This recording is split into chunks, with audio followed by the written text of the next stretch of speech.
Christmas just wouldn't be the same, of course, without the story of Rudolph, the reindeer with the glowing nose who ends up saving Christmas for all of us. But life wasn't easy for Rudolph at first. Stop calling me names! Rudolph the red-nosed reindeer! Donner, you should be ashamed of yourself. What a pity. He had a nice takeoff, too. From now on, gang, we won't let Rudolph join in any reindeer games, right? So is Santa Claus acting like a bully in that scene, and does this send our kids the wrong message in 2011? Almost 12. To debate, we're joined by George Giuliani, the author of the new book, No More Bullies at the North Pole, and a professor of special education. Also joining us from Nashville this morning, stand-up comedian Brad Stine. We're going to see where they fall on this one. Mr. Giuliani, let me start with you. I know that you've written a counter book, a story counter to the Rudolph that we all know. Why? Well, Santa has 10 policies that are very unfair, and Mrs. Claus sets out to correct those policies. And what you just saw, where Rudolph is being treated very, very badly, and that should never happen. But isn't that the reality of what kids face in life? And one of the main tenets that we all want to teach our kids as parents is to overcome adversity? Well, it's more than just doing that.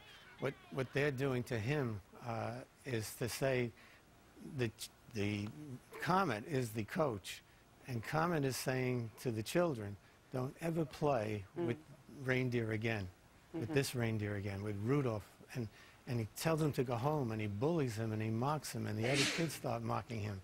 That should never happen. Can you imagine if your teacher, if your child's teacher said to the class, don't ever play with this child again just because he has muscular sclerosis? Yep. Or no, I get the analogy, and according to you, misfit is said 27 times in the movie. But let me bring in Brad Stine. Brad, do you see it the same way? Should I be showing my 6- and 8-year-old Rudolph the Red-Nosed Reindeer anymore?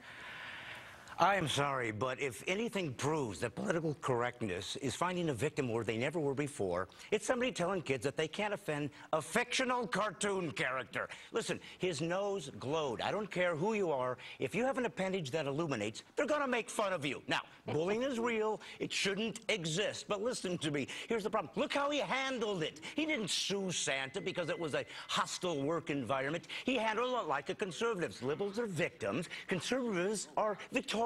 Liberals are whiners. Conservatives are winners. It's a classic overcoming the obstacle. It's the 3 R's. It's Rocky, Rudy, and Rudolph. He overcame obstacles and succeeded. It's the American dream.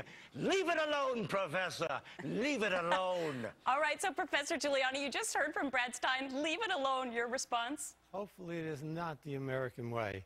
Hopefully you never want to do that to a child, and little kids should not have to be taught, go in and fight, and once you start fighting, well, you know, they'll stop bullying you. But what about using it as an example, Professor? Because I know my kids have faced this kind of stuff already at a young age, and maybe they can look at Rudolph and say, oh, I felt that way before, and look what he did in the end. Yeah, in the end, and here comes the real hypocrisy. In the very end, they ask Rudolph, Santa Claus realizes that wonderful nose of his for the first time.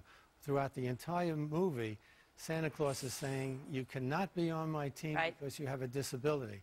Now at the end, he helps Santa Claus get through this snowstorm. Because he has done something extraordinary, he is finally accepted. Yeah, but maybe he changed Santa's mind too, which is also part of the story. I'll give you the last word, Brad. But why should you have to do something extraordinary if you have a disability? It's a cartoon. Brad, take it. I have never done anything extraordinary in my life, and yet I've been accepted. Why should a child with a disability have to do something extraordinary? 10 seconds, Brad. It's okay. Listen, I don't want any kid bullied, but the truth is, there's mean people out there. That's just the way it works. You must teach them how to defend themselves and be courageous in the midst of adversity. That's just the way America works. Very interesting debate. Thank you to the both of you. Have a fantastic week.